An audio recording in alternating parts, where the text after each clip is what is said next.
E aí, galera do Facebook e também da página Jesus é Tudo, nós estamos de volta aqui, né, com mais uma palavra. E hoje nós vamos falar sobre algo interessante da Bíblia, né, que diz que Jesus esteve numa cidade chamada Cidade dos Gadarenos, né, e muita gente conhece essa história, né, do endemoniado gadareno, que Jesus chegou lá nessa cidade e ele expulsou, né, uma legião de demônios que estava na vida daquele homem. Entendeu? Libertou aquele homem. Porque a Bíblia relata que aquele homem ficava no caminho, e naquele caminho aonde ele ficava, as pessoas tentavam prender ele com correntes, não conseguia prender ele, não conseguia parar ele, porque ele tinha uma legião e ele era muito violento. E as pessoas evitavam até de cruzar o caminho, né, no caminho com ele, porque ele era uma pessoa muito violenta. Imagina uma pessoa ter uma legião de demônios, e a Bíblia relata isso. Mas o que acontece? Jesus chega lá, expulsa aqueles demônios, os demônios se dobram diante de Jesus, né?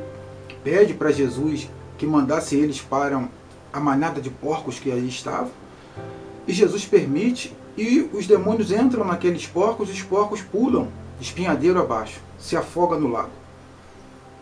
O povo, né, daquela cidade, vendo aquilo tudo, vendo o que estava acontecendo, ficaram apavorados. Pega aí a sua Bíblia no livro de Lucas capítulo 8, acho que é do versículo 34.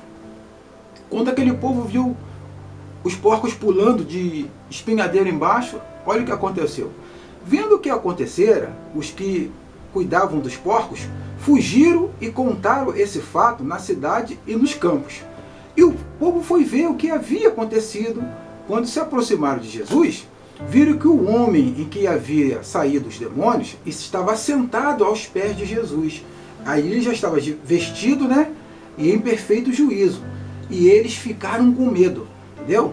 Os que tinham visto contaram ao povo como o endemoniado fora curado. Quer dizer, quem tinha visto o que aconteceu contou às outras pessoas como que foi o processo da libertação. Como os demônios saíram do corpo desse homem e entraram nos porcos. E o que aconteceu com os porcos.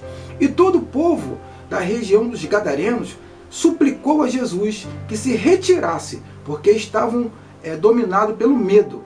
Ele então entrou no barco e regressou, porque estavam dominados pelo medo, entendeu? E ele, Jesus, né, entrou no barco e regressou. Mas tem algo interessante para que a gente pudesse fazer esse vídeo, né? Está aqui, ó. Então todo o povo da região dos Gadarenos suplicou a Jesus que se retirasse. Mandou Jesus embora daquele lugar. Aquela galera perdeu uma grande oportunidade, porque quem estava ali diante deles era o próprio Deus, o Filho do Deus vivo. E Jesus foi ali e fez algo que ninguém ali poderia fazer, porque aquele homem ali já estava ali há muito tempo endemoniado. E Jesus foi lá e libertou ele. Trazendo para os nossos dias de hoje, né, querido, como as pessoas também até hoje têm medo de Jesus. As pessoas não querem se aproximar de Jesus porque têm medo. Medo de quê? Aí são várias coisas, né? Medo de perder, de viver a vida nesse mundo, no colorido falso desse mundo, entendeu? Medo de quê? De se aproximar da igreja, porque devido a maus testemunhos de alguns pastores ou de algumas igrejas, entendeu? Porque, querido, você não vai encontrar perfeição em lugar nenhum. Onde tem um homem, tem a falha. Eu mesmo não sou perfeito. Se você ficar 24 horas comigo, você vai ver que eu também sou falho. Tá me entendendo? Mas nós não temos que olhar para o homem, nós temos que olhar para Jesus. Porque enquanto Pedro estava olhando para Jesus, ele estava andando sobre as águas. Quando Pedro tira os olhos de Jesus, ele afunda. Então, por que as pessoas têm medo de se aproximar de Jesus? Porque quando a gente fala de Jesus para a pessoa tem medo. Entendeu? Por quê? Porque ela vai virar crente, ela vai virar uma fanática, ela vai virar uma bitolada, a vida dela vai ser uma porcaria. Ela pensa assim, ela deve achar assim. Por que ela tem medo? Por que você tem medo de Jesus? Um homem que morreu na cruz para trazer salvação a esse mundo. Tanto que lá no livro de João, né, capítulo 3, fala o quê? Que Deus amou esse mundo de tal maneira que ele enviou o Filho dele para morrer por nós. Jesus morreu por cada um de nós. Aqueles homens daquela cidade mandou Jesus embora. Eles perderam uma grande oportunidade de receber, sabe o que ali? A salvação, a vida eterna, a presença do Espírito Santo, ele ser cheio do Espírito Santo. Querido, você está esperando o quê? Para tirar esse medo de ter um encontro com Jesus. Está esperando o quê? Que esse mundo vai mudar? Esse mundo não vai mudar, querido. O que está anunciado através da palavra de Deus, eu só posso falar para você o que está escrito através da palavra. O que está anunciado através da palavra é que vai vir agora o quê? O arrebatamento da igreja, a manifestação do anticristo, e aí vai vir as 7 taças da ira de Deus, vai vir o toque das trombetas, entendeu? E aí, se você for olhar, se você for ler a palavra, você vai ver o que vai acontecer nessa terra.